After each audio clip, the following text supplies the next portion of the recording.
플라톤에 이어서 아리스토텔레스를 우리가 이제 공부를 할 건데, 플라톤의 제자가 아리스토텔레스다 이런 이야기를 하면서 우리 플라톤과 아리스토텔레스를 잘 비교해 볼 거예요. 이런 식으로 안내도 했던 것 같아요. 자, 우리가 이 단원이 덕이라는 단원에 있어요. 그죠? 덕 단원에 지금 플라톤과 아리스토텔레스가 함께 있는데, 덕 단원의 그 두 번째 소단원 제목을 보니 이론과 실천의 탁월성과 행복이네요. 자, 여러분 여기에서 이제 탁월성에 대한 것이 이제 탁월성이라는 게 덕이다 이런 이야기를 했고, 그래서 덕과 행복의 관계에 대해서 우리가 생각을 해보면서 수업을 들으면 되겠습니다. 자, 이제 아리스토텔레스의 내용에 들어가 봅시다. 자, 여러분 아리스토텔레스의 윤리사상의 특징을 우리가 공부를 할 거고요. 이렇게 비교를 하면서 덕과 행복에 대해서 살펴보기로 했죠. 자, 아리스토텔레스의 세계관을 우리가 살펴볼 건데, 교과서로는 110쪽이에요. 교과서로는 110쪽이고 수능특강으로는 82쪽이에요. 여러분들이 수업을 들을 때 교과서와 수능특강을 이렇게 양쪽에 딱 펼쳐놓고, 선생님 수업할 때도 이 두 개 딱 펼쳐놓고 지금 하고 있거든요. 두 개를 딱 펼쳐놓고 수업을 들으세요. 두 가지를 함께 이렇게 종합해서 수업을 하도록 하겠습니다. 자, 들어가 봅시다. 자, 여러분 아리스토텔레스는 플라톤의 제자였죠. 그런데 이 플라톤의 그 학문을 비판했어요. 그죠? 물론 받아들인 점도 참 많죠. 우리 교과서의 내용을 좀 한번 살펴보면 이런 이야기가 나옵니다. 자, 플라톤이 아카데메이아라는 학교를 만들었는데, 그 아카데메이아라는 학교에서 아리스토텔레스는 굉장히 수제자였죠. 그렇죠? 그래서 그 사상에 많은 영향을 받았고, 플라톤과 마찬가지로 인간의 이성을 강조하는 윤리사상을 전개하였다. 교과서의 첫 부분에 이렇게 나와요. 여러분, 이 아리스토텔레스도 여러분 플라톤과 마찬가지로 이성을 중시하는 그 흐름에 있습니다. 그죠? 그래가지고 인간과 자의 본질에 대해 깊은 관심을 보였어요. 그런데 여러분 이제 비판하면서 이제 다른 이야기를 좀 하게 되는데, 이렇게 이야기를 하네요. 세계는 하나로 이루어져 있다. 이원론적 세계관, 우리 기억나요? 우리 플라톤이, 여러분 선생님이 플라톤은 이원론적 세계관을 가지고 있어요. 그러니까 이데아계와 현실 세계, 현상계로 이렇게 나누어서 두 가지의 세계로 나누어 보았다. 그런데 플라톤의 이러한 생각을, 이러한 세계관을 아리스토텔레스는 비판하죠. 그죠? 이데아의 세계와 현실의 세계를 구분한 것을 비판하면서 세계는 개별적인 실체로 이루어진 하나의 세계이며, 그지? 선도 이데아의 세계가 아닌 선도 현실 세계에 존재하더라. 이렇게 이야기를 하면서 이원론적 세계관을 전면적으로 비판합니다. 그렇죠? 여러분 우리 수능특강 82쪽에 자료 플러스 첫 번째 나오는 자료 플러스 좀 보세요. 거기에 여러분 이데아에 대한 아리스토텔레스의 비판하면서 이렇게 그 지문이 나오는데, 여러분 인간 자체와 인간에 대한 이야기를 하고 있네요. 첫 번째 동그라미 지문에. 그런데 여러분 인간 자체나 인간, 모두 인간인 한에서는 아무 차이가 없다. 이러면서 조음 자체나 조음 역시 조음인 한에서 아무 차이가 없다. 여기에서 여러분 인간 자체를 이제 혹은 조음 자체, 이렇게 자체가 붙은 것은 이제 우리의 머릿속에 있는 그 인간, 조음, 이런 그 이데아의 세계를 이야기하겠죠. 그런데 이 사람은 이데아나 그지? 그 실체나 아무 차이가 없다, 하나다, 이런 이야기를 지금 이 지문을 통해서 하고 있어요. 그렇죠? 그 밑에 여러분 이런 이야기가 쭉 나오다가 그 마지막 줄에 그러므로 조음이 어떤 공통적이고 단일한 보편자로 존재하지 않을 것이라는 점은 분명하다. 여기에 나오는 공통적이고 단일한 보편자라는 것이 이데아죠. 그렇게 존재하지 않는다는 게 분명하다. 그지? 왜냐하면 어떤 상황에서 성질이 좋다라고 이야기를 할 때도 있고, 막 양에서 좋다고 할 때도 있고, 유용한 관계에서 좋다고, 여러 가지 상황에 따라 좋다고 이야기하는 그 구체적인 게 다 다른데, 그래서 어떤 공통적이고 단일한 보편자로 이렇게 존재하는 게 아니라 그 현실 속에서 그 조음이라는 게 뭐 이렇게 있다. 이데아라는 건 없다. 이렇게 이야기를 하면서 현실 세계가 떨어진 이데아의 세계가 존재하지 않는다라고 이야기를 해요. 그죠? 자, 그리고 여러분, 이 아리스토텔레스는 목적론적 세계관을 가지고 있던 사람이에요. 목적론적 세계관. 그러니까 세상의 모든 것에는 목적이 있대. 그래서 인간이 하는 모든 행위도 어떤 목적이 있고, 예를 들어서 우리 교과서에는 의술이라는 것이 나오더라고요. 우리 의술, 그 의학의 목적이 뭡니까? 인간이 여러분 의술을 이렇게 펼치는 이유가 인간의 건강을 위해서죠. 그렇죠? 근데 왜 사람들은 건강하려고 하나요? 하고 쭉 궁극적인 목적을 따라가 보면 건강하려고 하는 것도 궁극적으로는 행복하기 위해서죠. 요렇게 인간의 궁극적인 목적, 즉 최고선은 행복이다라고 이야기를 하면서 행복을 궁극적인 목적이라고 추구한 사람이에요. 자, 그렇고 여러분 우리 교과서에 이런 그림이 나오더라고요. 여러분 110쪽에 보면 여기 행복이라는 최고선이 존재하고요. 우리는 여러분 어떤 행동의 목적을 이것의 목적은 뭐지? 이거였어. 이것의 목적은 이거였어. 그래. 의술의 목적 건강이었고 건강의 목적은 뭐였어? 뭐였어? 해가지고 따라가다 보면 마지막에 궁극적인 최고선에 해당하는 최고의 목적이 있는데 가장 위에 있는 그것이 행복이다라고 이야기를 하거든요. 여러분 이 최고선과 관련해서도 여러분 82페이지 수능 특강의 자료 플러스의 내용을 한번 보세요. 아주 중요한 지문이에요. 여기 행복은 모든 것 가운데 가장 바람직한 것이요. 여러 선들 중에서 최고의 선이다. 행복은 궁극적이고 여러분 행복의 성격이 나와요. 행복은 궁극적이고 자족적이다. 여러분 스스로 만족된다는 거죠. 자족, 그죠? 모든 행동의 목적이다. 무엇이 행복인지를 알려면 인간의 기능에 대해서 생각해 보아야 한다. 여러분 있잖아요. 인간만이 가진 고유한 다른 것과 비교할 수 있는 다른 것은 가지지 않는데 인간만이 가지고 있는 고유한 여러분 특징이 있어요. 인간의 기능 그게 무엇이냐 하면은 정신의 이성적인 활동이에요. 이 이성을 가지고 있다는 것이 인간의 굉장히 고유하고 독특한 그런 기능인 거죠. 그래서 이 이성을 잘 훌륭하게 수행하는 것이 즉 이성적 활동을 잘 수행하는 것이 여러분 무엇일까요? 이것이 여러분 우리의 탁월함이고 그래서 이게 덕이 되는 거예요. 그렇죠?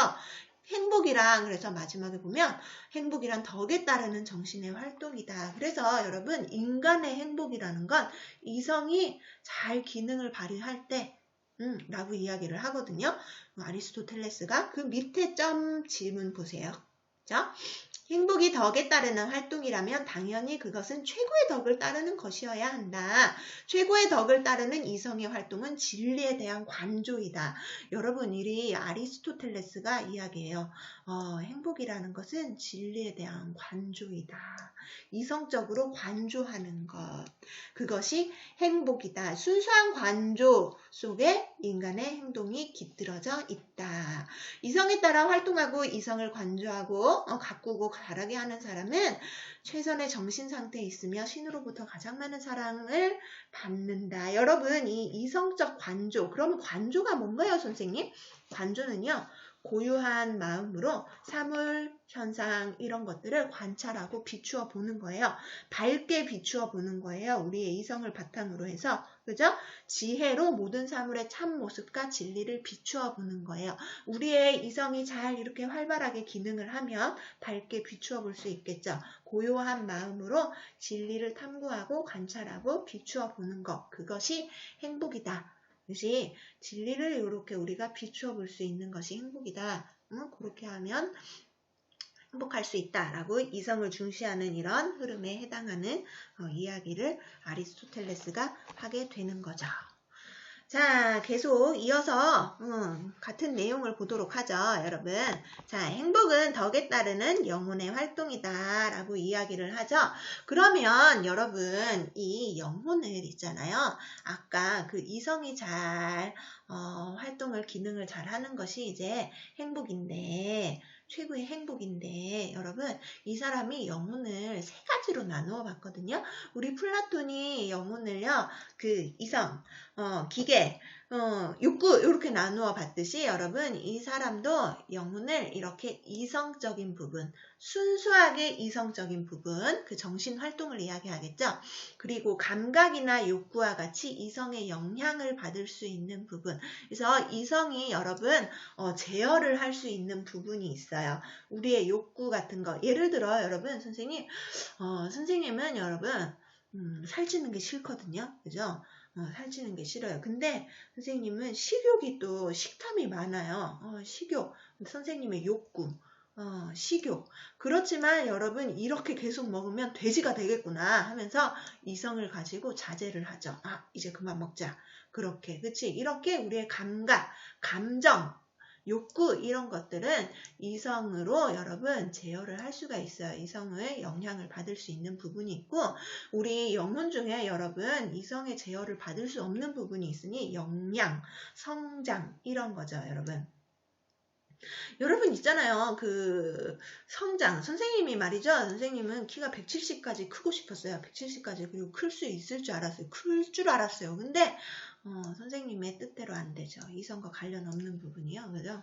이렇게 해가지고 세 가지로 영혼을 이렇게 나누어서 아리스토텔레스가 이야기를 했는데 이런 부분들이 어떻게 작용할 수 있느냐, 어떻게 기능하느냐에 따라 품성적인 덕, 지적인 덕으로 이 덕을 나누어 보거든요. 우리 이렇게 여러분 아리스토텔레스의 이 덕과 관련된 덕론이 있는데 이 덕론이 또 많이 중요합니다. 여러분. 이게 많이 중요해요. 그죠? 우리 아리스토텔레스의 이 내용은 여러분 하나의 흐름으로 보면서 아리스토텔레스의 내용이 전반적으로 다 중요하기 때문에 선생님이 강조할 게 참 많네요. 그죠? 자, 이 사람의 덕을 여러분 크게 이렇게 두 가지로 나누어서 살펴볼 수가 있어요. 지적인 덕과 혹은 지성적 덕이라고 나오기도 해요. 품성적인 덕. 혹은 도덕적 덕이라고 나오기도 해요. 이렇게 지적인 덕 혹은 지성적 덕과 품성적 덕으로 우리 덕을 이렇게 나누어 보는데 이 덕이 여러분 이렇게 보세요. 영혼의 순수하게 이성적인 기능, 이성이 탁월하게 작용할 때 우리 얻을 수 있는 것이 지적인 덕이고 품성적인 덕은 영혼의 그 세 가지 부분 중에 여러분 감각과 욕구의 기능이 있죠. 요것이 여러분 이성에 귀를 기울이고 이성에 따라 이렇게 제어를 할 수 있을 때 이성의 명령에 따를 때 얻을 수 있는 덕이에요. 예를 들어 아까 이야기했듯이 선생님이 여러분 욕구를 가지고 있어. 식욕. 그래가지고 선생님 지금 밤이에요. 사실 밤에 지금 주말 밤에 이거 찍고 있거든요. 그래가지고 화장도 못했는데 아무튼 여러분 하기가 싫더라고요. 이제 곧 잘 건데 뭐 화장까지 하냐, 그지? 자, 그래가지고 이 욕구라는 것이 여러분 식욕. 그래서 이제 야식을 선생님이 지금도 약간 출출해요. 그래서 야식을 욕구에 따르면 야식을 먹겠죠. 그러면 이제 다음날 얼굴이 막 팅팅 붓고 막 이러는데 나의 이성이 야식에는 밤에 뭘 먹니? 빈 배로 자야 다음날 개운하게 일어나지. 이렇게 해서 명령에 잘 따를 때 여러분 덕을 그죠? 뭐 이런 식으로 여러분 이성의 귀를 기울일 때 우리가 얻을 수 있는 것이 품성적인 덕이다. 이 두 가지는 여러분 모두 다 후천적으로 우리가 기를 수 있어요. 교육을 통해서 지적인 덕을 기를 수 있고 품성적인 덕은 여러분 계속 지속적으로 꾸준히 실천함으로써 습관이 될 때 그 덕을 얻을 수 있대요. 우리가 여러분 이런 게 있어요. 우리가 말이지 이 온라인 강의 참 들어야 되는 걸 알고는 있는데 여러분 선생님이 안 들으면 독촉 전화도 하고 그럴 텐데 여러분 습관이 안 돼 있어서 사실 듣고 싶지가 않아요. 그쵸? 그런데 이걸 계속 정해진 시간에 듣는 것을 실천하다 보면 안 들으면 뭔가 이상할 정도로 습관화가 되죠. 그쵸? 그러면 생기는 덕이다. 예를 들어 여러분 학교에 가는 것도 마찬가지예요. 여러분들이 요즘 학교에 이제 안 가고 있어서 또 모르겠지만 어쨌든 학교에 나가는 게 여러분 이제 고등학생쯤 되면 자동화가 되죠. 주어진 시간, 이 시간이 왜 학교를 가야 돼? 자동적이야. 안 가면 그게 이상한 거지. 습관이 되는 거야. 학교에 정해진 시간에 잘 나올 수 있는 거, 그것도 여러분 지속적으로 실천을 해서 습관이 되고 그게 하나의 품성적인 덕으로 자리 잡았기 때문에 그렇게 우리가 할 수 있는 거죠. 요렇게 여러분 습관화되면 품성적인 덕이 얻어진다라고 이야기를 해요. 그러면 여러분 지적인 덕에는 이런 종류가 있답니다. 등등등. 철학적 지혜, 실천적 지혜, 논리적 추론 등등등등 여러 가지가 있는데 여러분 여기에서 가장 중요한 실천적 지혜를 여러분 뒤에서 살펴볼 거예요. 왜냐하면 이 실천적 지혜를 통해서 우리가 품성적인 덕까지도 기를 수 있거든요. 그죠? 그래가지고 이 지적인 덕과 품성적인 덕은 이렇게 구분하지만 실천적 지혜라는 그 매개를 통해서 여러분 긴밀하게 연관되어 있다. 실천적 지혜가 중용을 파악할 수 있게 하거든요. 품성적인 덕은 중용의 상태예요, 여러분. 우리 교과서에 여러분 그 덕 부분에 111쪽 좀 잠깐 살펴볼까요? 111쪽. 111쪽에 여러분 9번째 줄에 보면 인간의 영혼을 이렇게 나누고 여러분 품성적인 덕과 지적인 덕으로 구분하였다 이렇게 나오는데 그 15번째 줄에 덕이 품성적인 덕은 과도함과 부족함 사이의 적절한 상태, 즉 중용을 그 특징으로 한다라고 이야기하고 중용의 예로서 여러분 111페이지 오른쪽 그 날개 부분에 보면 이런 게 나와요. 절제, 긍지, 온화, 진실, 재치, 친절. 그치? 여러분 우리가 있잖아요. 제대로 이렇게 적절함을 택하면 절제를 하게 되는데 절제를 하지 못하고 이 쾌락을 말이지 너무 많이 추구하면 방종이 되죠. 여러분 방종은 지금 막 멋대로 하는 거잖아요. 그렇죠? 근데 절제 이제 이게 아무튼 근데 쾌락이 부족하면 무감각이 되죠. 무감각. 그죠? 그 다음 여러분 용감한 것도 마찬가지예요. 용기도 여러분 이게 중용의 상태인데 용기가 너무 이게 막 지나쳐 버리면 여러분 이 무모한 게 되는 거고 무모한 도전 알죠? 그죠? 무모한 게 되는 거고 그 다음에 용기가 너무 없어버리면 비겁한 게 되는 거잖아요. 그래서 딱 적절한 거 그 중용을 취할 때 그게 덕의 형태로 품성적인 덕의 형태로 드러나게 된다 이렇게 이야기를 하죠. 자, 아까 선생님이 여러분 그렇게 살펴본다고 했어요. 그 실천적 지혜에 대해서 살펴본다고 했죠. 자, 여러분 여기 도덕적 실천, 꾸준한 도덕적 실천을 통해서 우리가 품성적인 덕을 이룰 수 있는데 그래서 우리 아리스토텔레스는 여러분 실천을 되게 중요하다고 생각하거든요. 그래서 이성적 탁월성을 바탕으로 우리 이성의 탁월성 요게 여러분 지적인 덕이겠죠. 그죠? 도덕적 실천을 할 수 있어야 한다. 지적인 덕을 바탕으로 도덕적인 실천을 할 수 있어야 한다라고 보았고 하면서 여기 그림이 나오는데 여러분 중용이라는 건 적절함이죠. 적절함. 그쵸? 딱 적절한 걸 하는 건 과도하지 않고 모자라지도 않게 딱 적절하게 하는 건데 그 적절한 게 어느 정도인지를 파악하는 게 실천적 지혜죠. 실천적 지혜가 요만큼 하는 것이 중용이에요. 요만큼 하는 것이 적절해요 하고 그 이성의 힘으로 우리가 중용을 파악할 수 있고 실천적 지혜가 중용으로 안내할 수 있는 거죠. 그렇죠? 그래서 실천적 지혜가 그래서 중요하다 여러분. 실천적 지혜의 기능. 그죠? 의지를 가지고 도덕적인 실천을 습관하여 꾸준히 실천할 때 구해지는 것이 행복이다. 그러면서 이렇게 우리가 살펴볼 수 있습니다. 자, 이 교과서 112페이지에 나오는 만화였어요. 자, 아까 우리가 공부했던 거를 바탕으로 해가지고 여러분 이 지적인 덕과 품성적인 덕을 조금 더 구체적으로 살펴보도록 하죠. 자, 여러분 여기 지적인 덕 거기 수능 특강으로는 83쪽이에요. 83쪽 같이 보세요.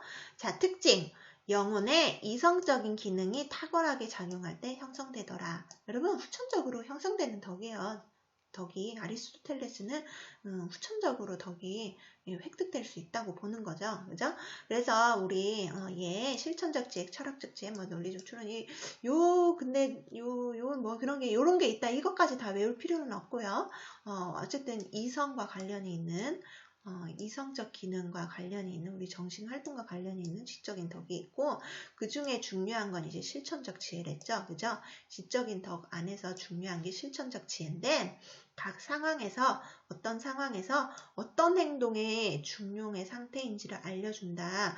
여러분 왜냐하면요. 이 중용이 상황에 따라 다 다를 수 있어요.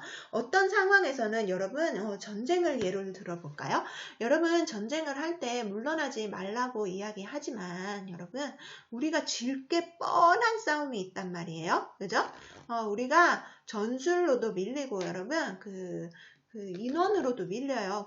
그치? 그랬을 때 우리는 빨리 퇴각을 해서 다음 상황을 준비하는 것이 적절할 때가 있어요. 그럴 때는 여러분 후퇴하는 것이 중용입니다. 그렇죠? 그때는 여러분 싸우자 그러고 막 나가서 그렇게 해가지고 죽고 말죠. 그렇죠? 여러분 그것이 여러분 무모한 게 될 수 있어요. 그런데 여러분 또 어떤 상황에서는 여러분 우리가 용감하게 나가서 적진에 맞서서 싸우는 게 또 중용일 때가 있죠. 이게 우리가 이길 승산이 있을 때, 그치? 혹은 삐까삐까 할 때 더 용감하게 나아가서 이렇게 싸우는 것이 중용일 때가 있습니다. 이렇게 해가지고 여러분 상황마다 중용이 다른데 그 상황에서 무엇이 중용인지 안내를 하고 판단 내릴 수 있게 하는 것이 실천적 지혜라는 거죠. 그래서 실천적 지혜는 품성적인 덕에 직접적인 영향을 끼치더라. 그치? 그리고 여러분 우리 수능 특강에는 선에 대한 숙고와 진리에 대한 관조를 가능하게 한다. 우리 이성을 통한 이성적인 관조를 가능하게 하는 것이 지성적인 덕, 지적인 덕인 거죠. 그죠?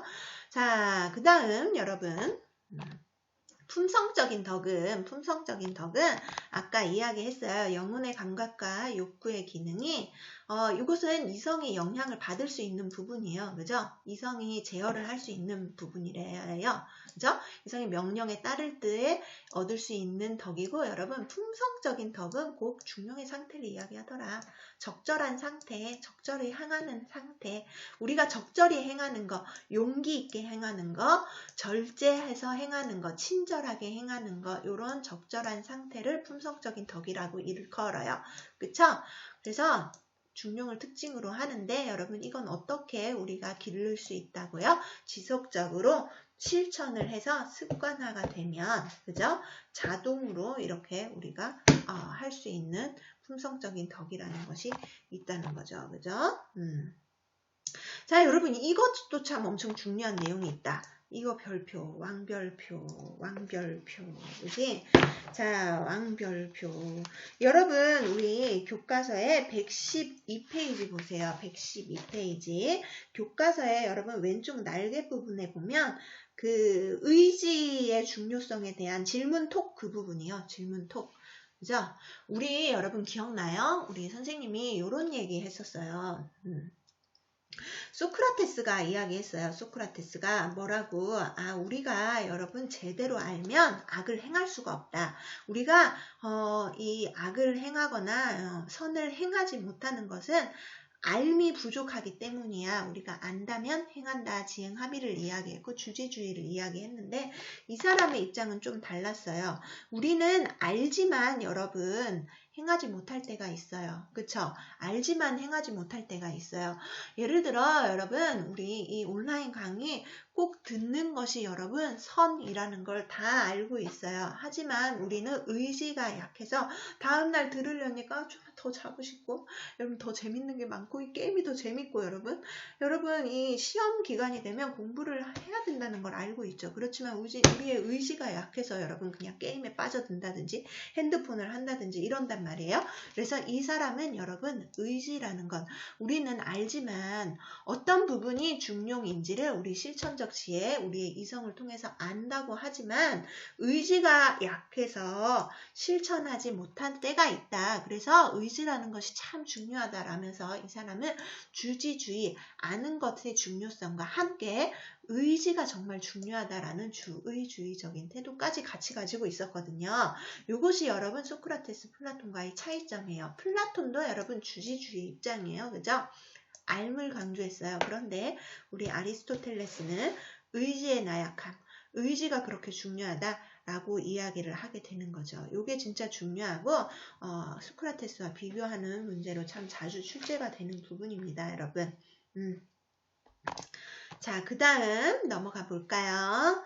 자, 이 사람은 여러분 또 사회적인 책무를 강조했어요. 이 사람이 했던 아리스토텔레스가 했던 아주 유명한 이야기가 있으니 인간은 사회적 존재이다. 인간은 정치적인 존재이다.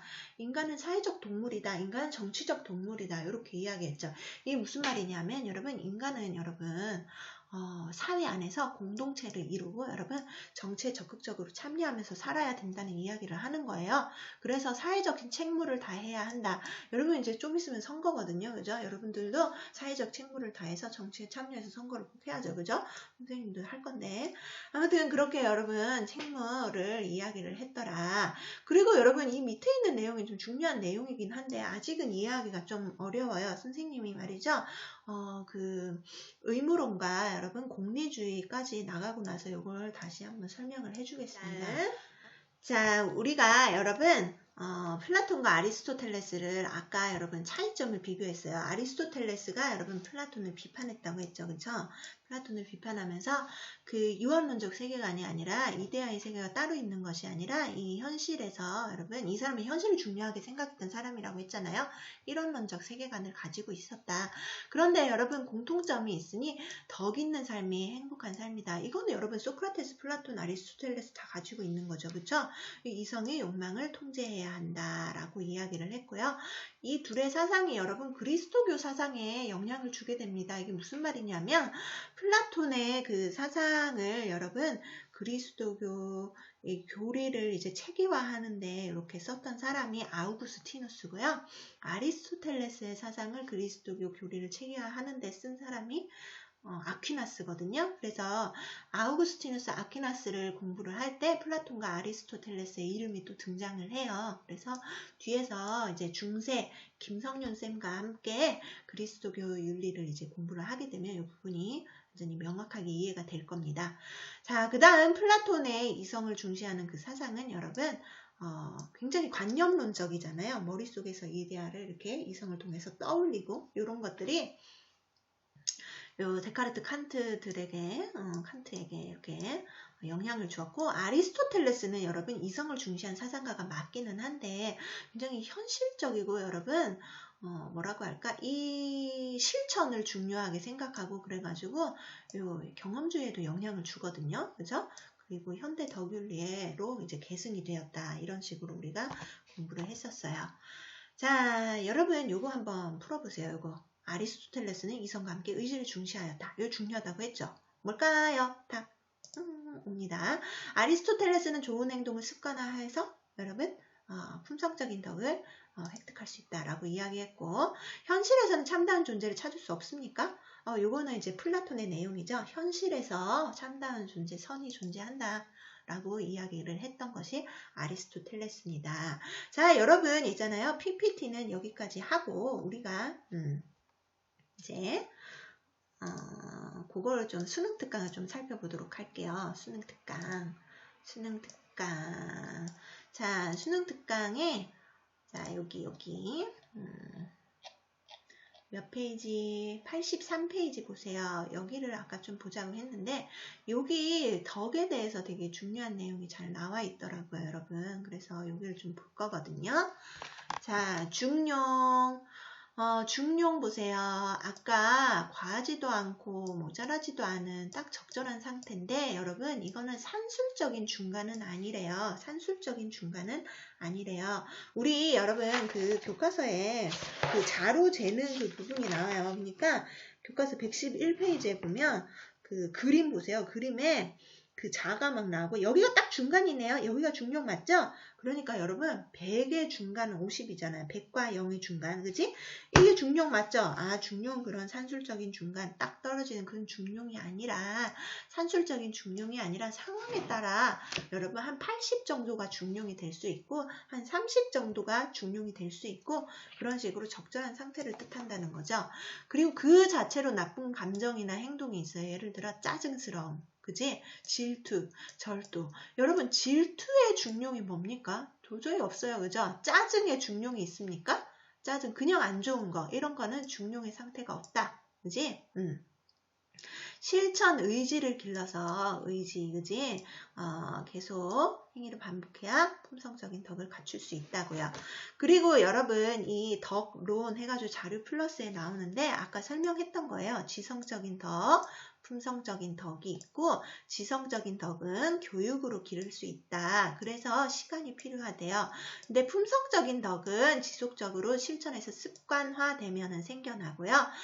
본성적으로 우리에게 생기는 것이 아니라 본성어러러러 하면서 쭉 읽어보면 여러분 품성적인 덕을 본성적으로 받아들일 수 있으면 습관을 통해 완성시킨다. 왜냐하면 본성에 반해서 생겨나는 것이 아니기 때문에 그지? 자, 품성적인 덕은 감정과 행동에 관계해요. 그래서 여러분 우리 영혼 중에 이성이 영향을 받는 부분과 관련이 있다 그랬죠? 감각, 감정, 욕구와 관련이 있거든요. 그래서 과도, 부족, 중용이 있다. 예를 들어 두려움, 대담함 이런 것들은 너무 양쪽 모두 잘하는 게 아니라 마땅한 만큼 해야 되는데 그것이 중용이고 최선이고 이게 덕이다 라고 이야기를 해요. 그죠? 참 중요한 내용이네요. 자, 그래가지고 여기 지성적 덕, 품성적 덕 나오고, 그지? 이렇게 해가지고, 그 다음, 실천적 지혜를 이야기하는데, 여러분, 실천적 지혜, 중용을 분별하는 역할을 하더라. 그죠? 그리고 요 부분은 여러분, 선생님이 다시 좀 공부를 하고 공부했잖아. 뒷부분까지 공부를 하고 다시 설명을 한다고 했는데, 아리스토텔레스의 사상을 맥킨타이어가 계승을 했더라. 여기 맥킨타이어, 그지? 그래가지고 우리 덕윤리가요, 여러분 생활과 윤리에서 우리 덕윤리를 공부했잖아요, 그죠? 품성과 덕을 중시하더라. 행동하는 사람을 중시하더라. 공동체를 중시하더라. 그지? 그래서 공동체의 삶을 중시하는 특징을 가지고 있습니다, 여러분. 우리 아리스토텔레스가 공동체를 중시했잖아요. 사회 안에서 살고 있는 공동체를. 그래서 최상의 공동체가 곧 국가고 국가 안에서 정치에 참여하는 삶이 중요하다고 이야기를 한 사람이거든요. 그래서 공동체의 삶을 중시하는 그 아리스토텔레스의 그 사상을 계승해서 현대 덕윤리도 그런 특징을 가지고 있더라. 그리고 행위 자체보다는 행위자, 행위하는 사람을 중시했더라. 이런 이야기를 할 수가 있어요. 자, 여러분 교과서 펴보세요. 교과서에 여러분 선생님이 구체적인 내용을 아까 PPT와 함께 공부를 했었고 여러분 112페이지에 보면 현대 덕윤리 부분이 나오거든요. 여기를 그냥 좀 지나갈까 하다가 그래도 여러분 현대 덕윤리가 또 나름 의미가 있기 때문에 여기를 좀 보충을 해주겠습니다. 자, 여러분 우리 아리스토텔레스가 그 덕에 대해서 이야기를 하면서 덕을 지적인 덕, 품성적인 덕 이렇게 나누고 그 획득 과정에 대해서도 이렇게 설명을 했어요. 그죠? 그래서 이 부분이 여러분 현대 사상가들이 어떤 지금 가지고 있는 윤리의 그 한계점으로서 그 현대 덕윤리가 이 한계점을 채워줄 수가 있겠다 하면서 이제 계승을 시키거든요, 여러분. 그래서 이런 내용이 나옵니다. 자, 특정한 도덕 원리나 규칙만을 제시하는 행위 중심의 윤리로는 다양한 도덕 문제를 해결할 수 없다고 주장한다. 여러분, 행위 중심의 윤리가 있어요. 이게 무슨 말이냐면은 도덕 원리나 규칙만을 제시해요. 예를 들어 의무론이나 공리주의가 딱 이런 성격을 가지고 있거든요. 그런데 선생님이 이 부분을 여러분 지금 완벽하게 설명하기는 좀 어렵고 왜냐하면 여러분들이 아직 의무론과 공리주의를 잘 모르는 학생들도 많거든요.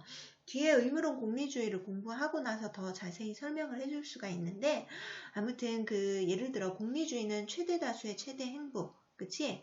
행복의 최대화라는 도덕 원리를 가지고 있죠. 그게 선이다. 그죠? 그 다음 우리 칸트의 의무론도 여러분 도덕 판단, 도덕 원리를 가지고 있죠, 여러분. 그죠? 도덕 원리를 가지고 있어요. 그죠? 그래가지고 그런 규칙을 따르면 그것이 선이다라고 이렇게 선이라는 것의 그 원리를 정해놓고서, 그지? 도덕 법칙 뭐 이런 식으로 해서 정해놓고 그 행위가 말이지, 이 행위가 그 도덕 원리를 따르고 있는지 따르고 있지 않은지를 중심으로 해서 선과 악을 파악을 한다면 여러분 덕 윤리는 한 개인이 어떤 종류의 사람이고 어떤 덕성, 어떤 품성을 가지고 그지?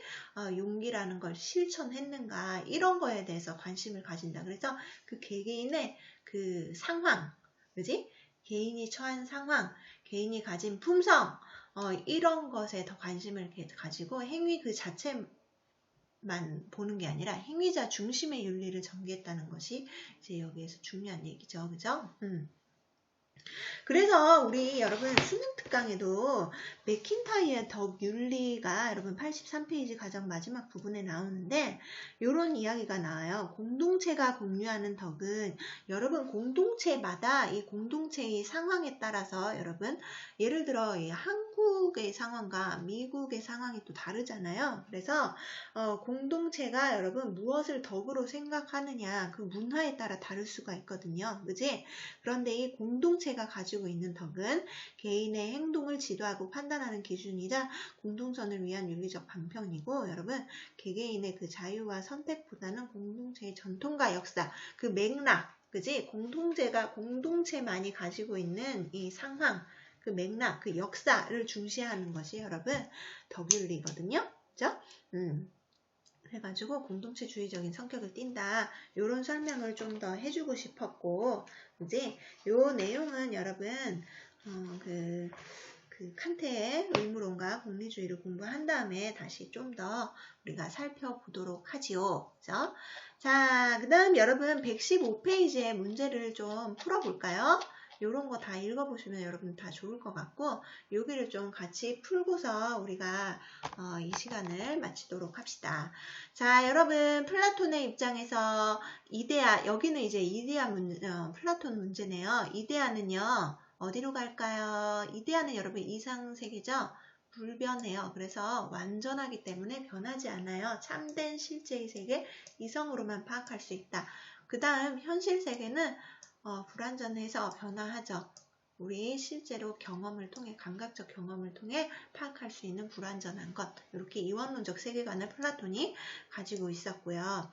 플라톤이 주장한 이성적인 개인과 국가를 도식화한 것이다. 여기를 좀 여러분 한번 채워보세요. 이성 그 다음에 여기 들어가는 것이 기계였죠. 그쵸? 그래서 이 영혼에 해당하는 덕으로 우리가 말이죠. 여기 이성에 해당하는 지혜라는 덕, 여기는 지혜가 들어가고요. 그죠? 여기는 아까 기계였고, 자, 그 다음 여러분, 이 이상국가가 이거를 이제 개인을, 인간을 여기 국가에까지 확장을 시켜서, 우리 통치자는 지혜의 덕을 꼭 갖추고 있어야 돼요. 물론, 절제, 용기, 지혜도 다 갖추고 있어야 되죠. 그죠? 우리 수호자는 특히나 용기, 그리고 절제까지도 갖추고 있어야 돼요. 그죠? 우리 생산자, 디귿에는 생산자가 들어가네요. 자, 우리 선생님이 여러분 통치자와 수호자를 묶어서 여기 수호자 계층이다라고 이야기했어요. 수호자는 여러분 정확하게 이야기하면 통치자, 이 방위자를 묶어서 수호자라고 불러요. 그래서 이렇게 조화를 이룰 때 우리 정의가 실현된다. 정의로운 사람이 되고 정의로운 국가가 된다라는 거죠. 그죠? 빈칸에 이렇게 우리가 채워볼 수가 있겠습니다. 3번 우리 풀어보자. 3번 아리스토텔레스와 플라톤에 대한 설명으로 맞으며 아리스토텔레스는 인간행위의 최종적인 목적, 궁극적인 목적, 최고선을 행복이라고 봤다. 맞네요. 그죠?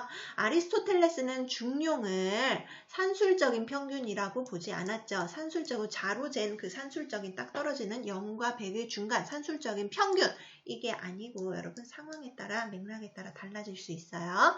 그래서 여러분 이 맥락에 따라 달라질 수 있다는 것을 계승한 게 덕윤리였잖아요. 그죠? 플라톤은 최고의 이데아 궁극의 이데아, 선의 이데아. 그래가지고 동물의 비유로 치면 여러분 태양이 선이죠. 그거랑 원래 상관은 없는데 어쨌든 여러분들이 이해하기 편하게 선의 이데아, 최고의 이데아, 그지? 플라톤은 감각과 이성의 조화를 통해서만 참된 진리를 인식할 수 있다고 하였다. 이성의 조화를 통해서 우리가 참된 진리를, 그치? 맞죠? 그죠? 자, 그 다음 여러분 신화학습 문제네요. 고대 서양 사상가 갑과 을이 누군지를 파악을 해서 문제를 한번 풀어볼까요? 영혼의 기능은 이렇게 세 부분으로 나누어진다. 여기 보니까 이 사람 플라톤이겠네요. 그쵸? 자, 덕을 이렇게 두 가지로 나누고 지적인 덕은 교육, 이 사람은 아리스토텔레스겠네요. 그죠? 까지 쓸게요. 자, 여러분 봅시다. 플라톤이 다수의 의견에 따라 아니에요. 그쵸? 왕은 다수의 의견을 따르는 게 아니라 지혜로운 사람들, 통치자, 철인 정치 해야 되죠. 요걸 딱 반대했어요. 민주주의 안 좋아했다고 이야기했죠. 그 다음 이데아가 현실에 선한 것을 모방한 것이 아니라 현실에 선한 것이 이데아를 모방한 거죠. 바뀌었네요. 땡. 자, 3번. 선과 진리가 이데아의 세계, 아리스토텔레스가요? 아니에요. 현실 세계에 존재하죠.